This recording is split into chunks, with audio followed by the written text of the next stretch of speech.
여러분 혹시 눈에 콩깍지가 씌인 사람을 본 적이 있습니까?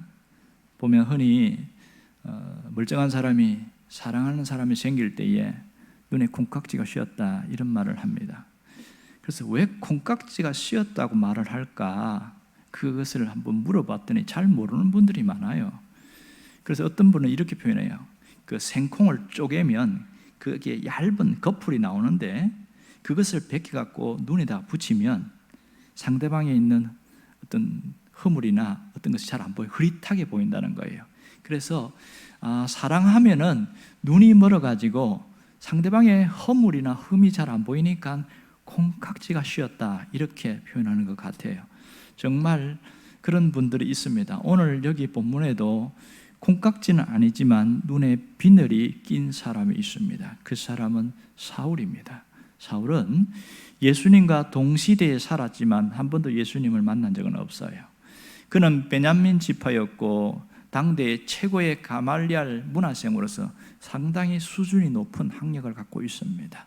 그리고 그는 젊을 때에 율법과 학문에 철저해서 특별히 아주 젊어서 사내들인 공회의원이 됐어요. 우리 식으로 이야기하면 아주 20대 초반에 국회의원이 된 거예요. 놀랍잖아요. 그의 모든 미래는 탄탄대로 다 열려 있습니다. 젊어서 이미 출세에 대한 것이 모두 다 보장되어 있는 사람입니다. 이 사람이 메시아의 추종 세력에 대해서 핍박하고 옥에 가두는 이런 일을 했어요. 그래서 예루살렘뿐만 아니라 이제는 예루살렘을 넘어서 타국으로 갑니다. 그곳이 어디예요? 오늘 성경에 나온 대로 다메섹입니다. 다메섹 원정길에 들어서서 신자들을 붙들어서 감옥에 넣으려고 하려는데 갑자기 하늘에서 강렬한 빛이 비치지요.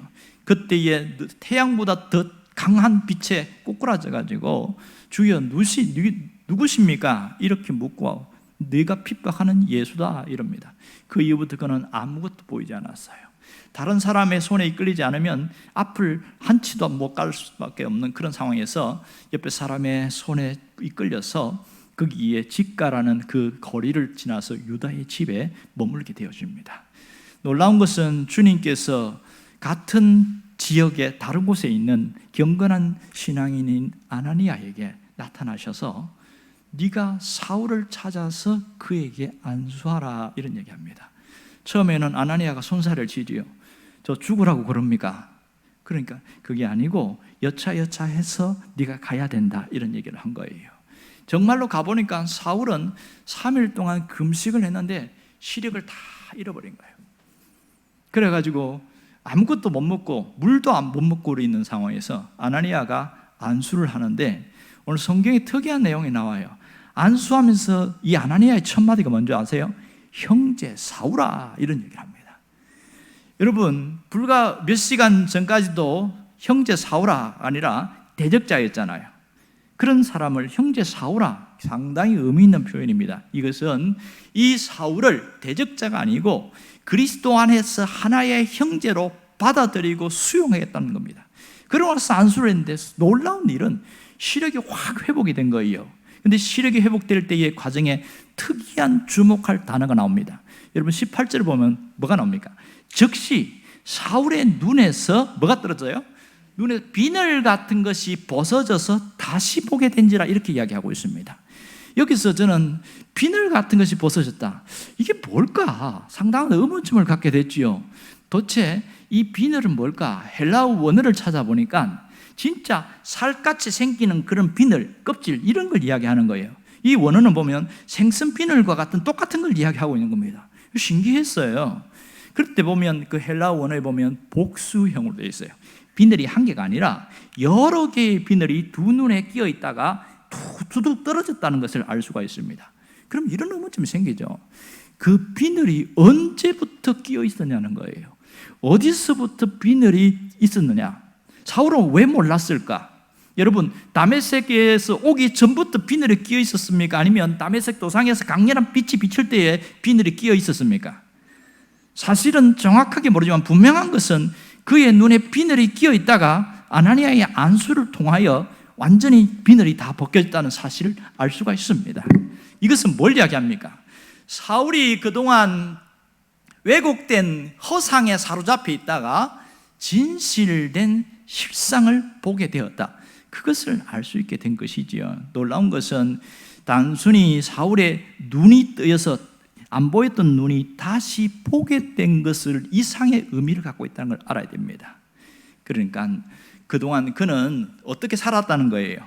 눈도 뜨였지만 왜곡된 허상에 붙들려 있다가 눈이 보이면서 새로운 내가 헛된 삶을 살았구나 하고서 깨닫게 된 순간이었던 것이죠. 자기 눈에 끼어있던 비늘이 무엇이었을까요? 그것은 허망한 욕망의 비늘이었을 겁니다. 그가 뒤집어 쓴 비늘은 추한 이기심의 비늘이라는 것을 알 수 있습니다. 그는 그릇된 자기 판단, 그 편견의 비늘이 있었고 자기라는 그런 똘똘 뭉쳐진 그 우상화된 비늘이 있는 것을 알 수 있습니다. 그런데요, 아나니아가 안수를 할 때에 순식간에 비늘이 벗겨지기 시작한 거예요. 자기 눈에 끼어있던 상상하지 못했던 그 비늘이 싹 벗어지게 됐습니다. 오늘 성경에는 다시 보게 된지라 이렇게 이야기하고 있어요. 이 헬라어를 찾아보면 놀랍습니다. 다시 보게 된지라, 육신의 눈만 떴다는 얘기가 아니고 그 원어를 보면 위를 바라보게 되었다 이렇게 이야기를 하고 있어요. 위를 우러러보게 되었다. 비늘이 벗겨진 이후에 주님을 우러러보게 되었다는 얘기지요. 그동안 그러면 사울은 어떠한 시선으로 바라보았다는 걸까요? 이전에는 세상을 향했고 그의 시선이 자기 자신을 향했습니다. 그러한 시선을 갖고 살면은 자기 인생을 세울 줄 알았어요. 실상 그렇게 보였거든요. 비늘이 낀 채로 살아갈 때는 그의 입지가 탄탄했고 출세길이 열리고 전도 유망한 그런 대단한 사람이었습니다. 그러나 주님 보실 때는 어떤 사람입니까? 너는 어리석은 삶을 살고 있다. 주님은 그렇게 보신 거죠. 그걸 몰랐던 거예요. 놀라운 것은 이 사울이 이렇게 비늘이 벗겨지는 과정 속에서 주님께서 보이지 않게 관심과 개입하심을 알 수 있습니다. 주님은 이 사울이 그렇게 완악한 폭도처럼 보이는 그런 가운데에서도 여전히 사울을 향하여 주목하고 계셨습니다. 오래전부터 주목하고 계신 그분은 눈에 비늘이 뒤집어 쓴 채로 살아오는 그 모습 속에서도 헛된 인생을 살 때도 주님이 사울을 계속 주목하고 오셨다는 사실을 우리가 봐야 됩니다. 그럴 때에 다메섹 도상에서 진리의 빛, 주님의 태풍 앞에 확 꺾였을 때에 그 광기가 꺾여버렸습니다. 그럴 때 그는 모든 사람을 위하여 택한 그릇으로 쓰임받는 그 놀라운 역사가 있습니다. 그때도 주님은 주목하고 있었습니다. 사흘 금식할 때도 주님은 여전히 주목하고 있었습니다. 드디어 아나니아를 통해서 하나님은 역사하시는 겁니다. 아나니아를 통해서 그 왜곡된 허상이 사라지게 되었고 진실된 실상을 보게 되는 놀라운 일이 벌어졌습니다. 자, 사울의 비늘이 벗어졌을 때에 그가 한 일이 뭘까요? 오늘 성경 20절에 보면 뭐라고 이야기합니까? 즉시로 각 회당에서 예수가 하나님의 아들이심을 전파하니 이랬습니다. 그가 비늘이 벗어진 이후에 첫 번째 한 일은 즉시로 회당에 가서 거기에 있는 아직도 비늘이 끼어 있는 그런 유대인들에게 예수님이 하나님의 아들이라고 전파했습니다. 자, 비늘이 벗겨진 눈을 가진 이 사울이 본 것이 세 가지가 있습니다. 첫 번째는 죄와 사망에서 구원하신 부활하신 그분이 하나님인 것을 인정하게 되었습니다. 하나님인 것을 확신하게 되었습니다. 그래서 사울은 예수를 전하게 되는데 그분이 우리가 핍박했던 그분이 진정한 메시아다. 죄와 사망에서 우리를 구원할 메시아다. 그분이 부활하신 하나님이시다고 강조하게 된 것이죠. 두 번째는 그 주님은 지금도 살아계신 하나님이심을 증거했습니다. 그는 성경 여러 곳에서 자신이 믿은 것을 확신하면서 이야기하는데 예수를 주와 그리스도가 되게 하신 그 하나님의 역사를 믿었고 그는 그대로 받아들였습니다. 예수님은 나의 주인이요 그분은 그리스도 메시아가 되심을 확실히 믿었단 말이에요. 그래서 바울이 뭐라고 고백했습니까? 그런즉 이제는 내가 사는 것이 아니요 오직 내 안에 그리스도께서 사시는 것이라. 이 고백은 그냥 나온 게 아니에요. 눈에 비늘이 벗겨진 이후에 확실하게 고백할 수 있었던 것이죠. 살아계신 하나님으로 말입니다. 세 번째는 주님은 영원히 우리와 함께 하시는 분이요 임마누엘 하나님이심을 고백했습니다. 함께 계시는 임마누엘 하나님, 그분을 우러러 보면서 그는 평생을 살았다는 것을 주목해야 됩니다. 어떻게 알 수 있냐면 이 사울이 다시 예루살렘에 오르는 경우가 있어요. 예루살렘에 와갖고 그 교회에 있는 지도자들과 성도들에게 뭐라고 그러냐면 자신의 신앙 고백과 경험을 이야기하면서 하나님이 나와 함께 계셔서 행한 이 모든 일을 제가 말합니다 하면서 이렇게 고백하는 얘기가 나옵니다. 아마 사도행전 15장에 그런 얘기가 나오는데 그걸 이 예루살렘 교회 성도들이 들으면서 이 사울은 임마누엘 하나님인 것을 믿고 있구나, 그걸 알았던 것이죠. 여러분, 여기서 우리가 깨달을 수 있는 신앙적 메시지가 뭔지 아십니까? 그것은 예수를 잘 믿으려면 눈에서 비늘이 벗겨져야 합니다. 무슨 비늘이 벗겨져야 됩니까? 욕망의 비늘, 이기심의 비늘, 세상 가치관의 비늘이 벗겨져야 되는 거예요.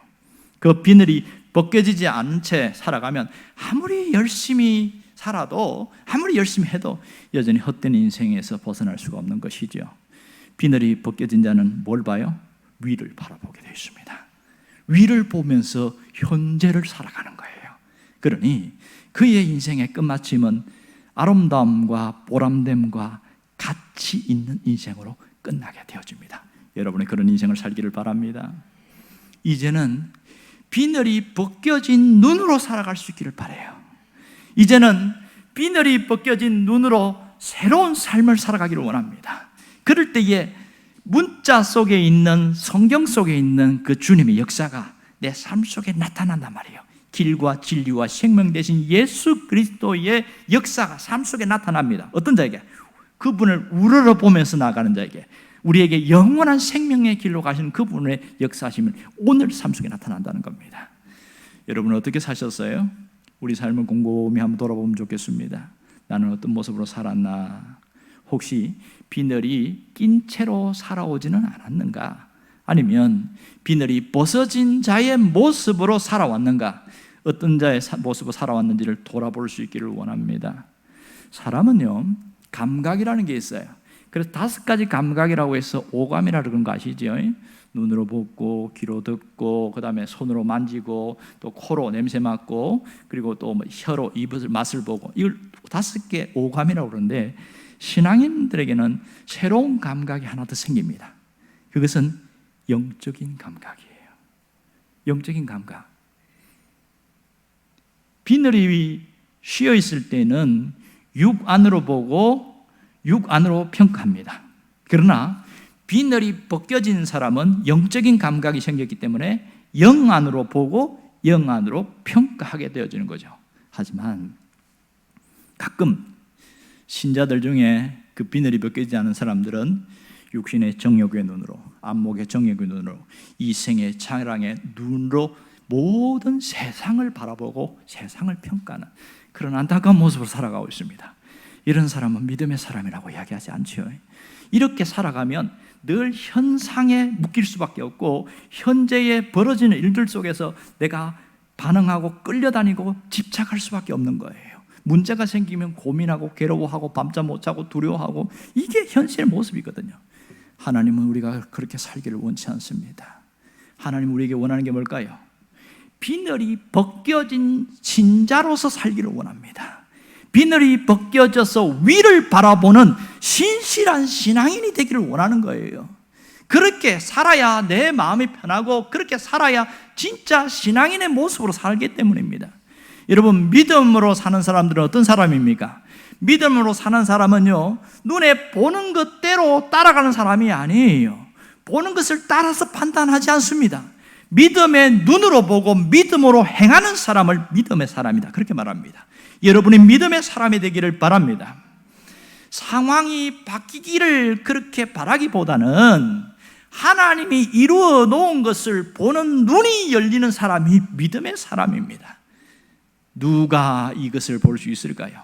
비늘이 벗겨진 사람만 볼 수 있습니다.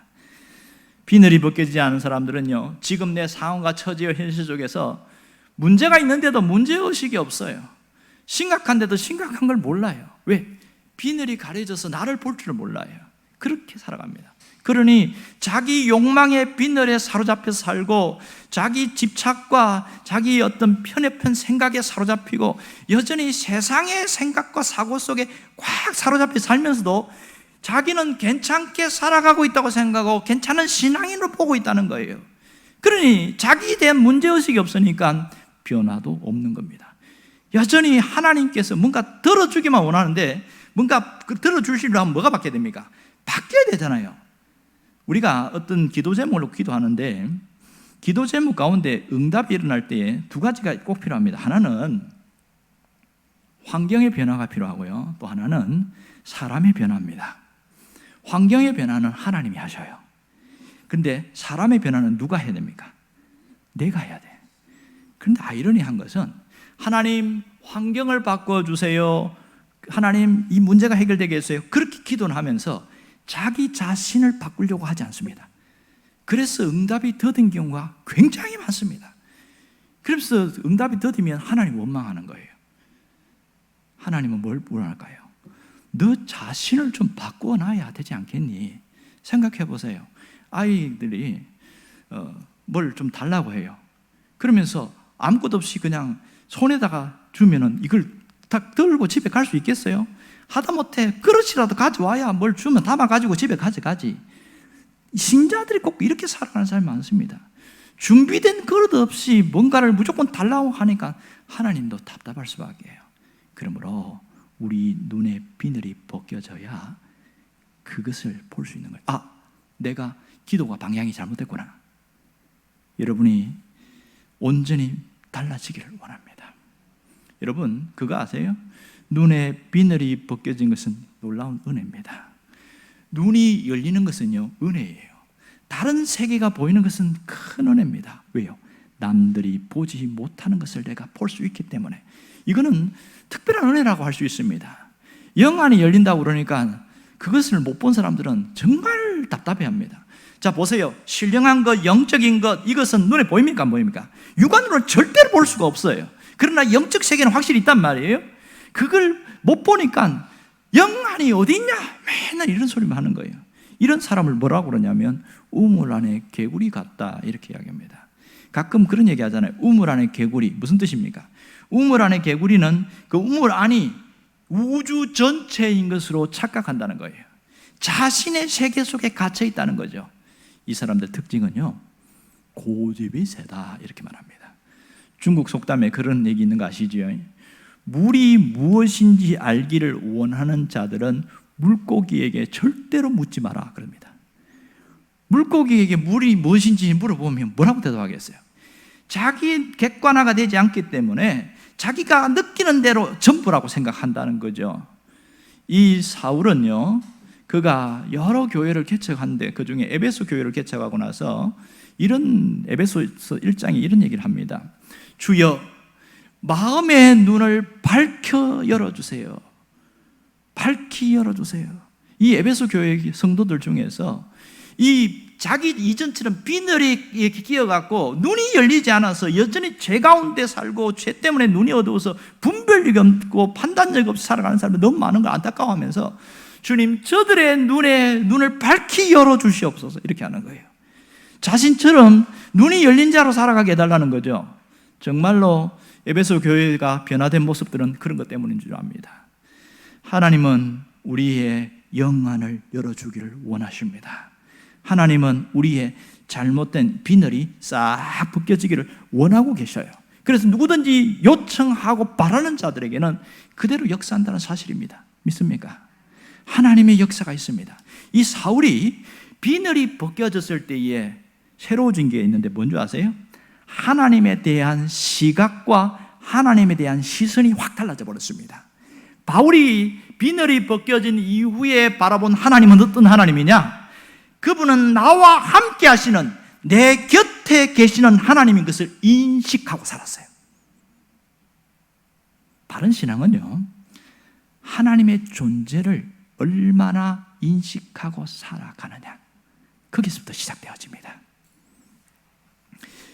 프랑스의 샤를 푸코라는 사람이 쓴 책이 있어요. 이분은 군인이었는데 군인에 있다가 성경을 통해서 예수를 믿고 그가 헌신을 했어요. 그래서 사하라 사막에 있는 원주민들에게 복음을 전하다가 그 원주민에게 총살당해서 순교당했습니다. 그분이 쓴 책인데 두껍지도 않아요. 얇아요. 그 사하라의 불꽃 이런 책인데요. 그 책 안에 무슨 내용이 나왔냐면 이렇게 질문합니다. 하나님을 믿는 그리스도인들에게 가장 어려운 것이 있다면 무엇인 줄 아십니까? 이렇게 질문하면서 스스로 답을 합니다. 그것은 하나님을 믿는 그리스도인들에게 가장 어려운 것은 하나님을 믿는 것이다. 내 곁에 계신 하나님을 믿는 것이다. 아이러니하지 않습니까? 하나님을 믿는데 왜 하나님을 믿는 게 가장 어렵다고 표현할까? 우리는 쉽게 하나님을 믿는다고 이야기를 합니다. 그러나 현실의 삶을 보면 정말 성경과 동떨어진 삶을 살아갈 때가 한두 번이 아니거든요. 그 순간 그 자리에 하나님이 계신다는 것을 싹 잊어버리고 살아갈 때가 한두 번이 아니에요. 말로는 하나님이 계신다고 할 수 있겠죠. 누구든지. 그러나 지금 이 자리에 내 삶의 그 현장 속에서 하나님이 계신다고 고백하는 사람은 삶이 달라집니다.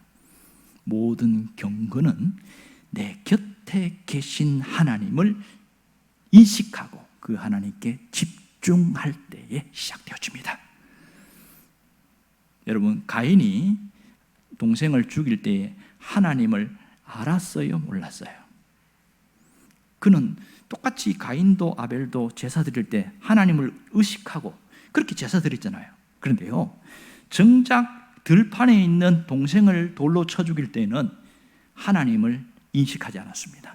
여기에는 하나님이 까마득하게 없다고 생각하고 자기 혈기대로 죽여버린 거죠. 아브라함은 결단을 해서 자기 고향에서 가나안에 왔어요. 하지만 흉년의 때에 가나안에서 애굽으로 가지 않습니까? 그때 무슨 일이 벌어진 줄 아시죠? 주변의 환경에 소문을 들어보니까 결혼을 해서 이주를 하게 되어지면 남자를 죽이고 여자를 데리고 간다더라. 그게 너무 두려움이 임한 거예요. 그래서 원래 아브라함과 사라는 사촌지간이니까 내 누이 동생이라고 누구한테 이야기해라 이렇게 거짓말을 했는데 그것 때문에 아내 뺏겨버렸잖아요. 왜 이런 일이 벌어지죠? 하나님이 계신다는 인식이 없었던 거예요. 그래서 두려움이 임하니까 그냥 자기 감정대로 살아갈 수밖에 없는 것이죠. 그러나 지금 하나님이 계신다는, 내 곁에 계신 하나님이 나와 동행한다는 인식이 있는 사람은요, 삶이 달라집니다. 삶이 달라져요. 그러나 그것을 잊어버리고 사는 사람은 여전히 헛된 인생을 살 수밖에 없는 것이죠. 여전히 헛된 인생. 예배당에 오면요, 하나님이 계신 것이 얼마나 잘 느껴지는지 몰라요. 충만하죠. 뭐 찬송할 때, 기도할 때 충만한데 삶의 현장으로 가면 하나님이 계시다는 인식을 싹 잊어버리고 살아가는 사람이 한둘이 아니에요. 그러니 이런 사람에게 신앙의 성장이나 변화를 어떻게 기대할 수 있겠냐고요. 예배를 드리면서 뭐가 달라져야 될까요? 내 눈에 끼어있는 비늘이 벗겨지면서 하나님에 대한 존재 인식이 달라져야 됩니다. 하나님은 여기만 계신 분이 아니라 내가 있는 힘든 삶의 현실 속에도 함께 계신 분이다. 내 삶의 현장에 내 곁에 동행하시는 하나님이시다. 그 하나님이 뼈저리게 느껴지면요, 두려움이 왔다가 순식간에 두려움이 밀려나가게 되어지고 모든 상황에서 절망이 밀려왔다가 절망이 싹 사라지면서 뭐가 나와요? 하나님이 인식되어지니까 소망이 찾아오는 거죠. 그것은 자기밖에 몰라요. 하나님이 계신 것을 아는 사람, 인식하는 사람만 느낄 수 있는 신앙적 체험인 것이지요. 여러분, 그거 아십니까? 하나님이 계신다는 그 인식이 없이 살아가는 걸 반복하게 되어지면 기복주의로 흐릅니다. 목사님, 저는 절대 기복주의 아니에요. 그렇게 이야기해요. 뭐가 기복주의인 줄 아세요?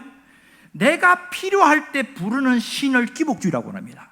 하나님이 평소에는 필요 없다가 내가 필요할 때 하나님 하고 찾을 때 그때 그렇게 살아가는 게 기복주의라는 거예요. 평소에는 다 해결되어지면 하나님 필요 없고 잊어버리며 살아간다는 거예요. 그러나 필요할 때는 반드시 와서 날 도와줘야 돼. 이게 기복주의라는 겁니다.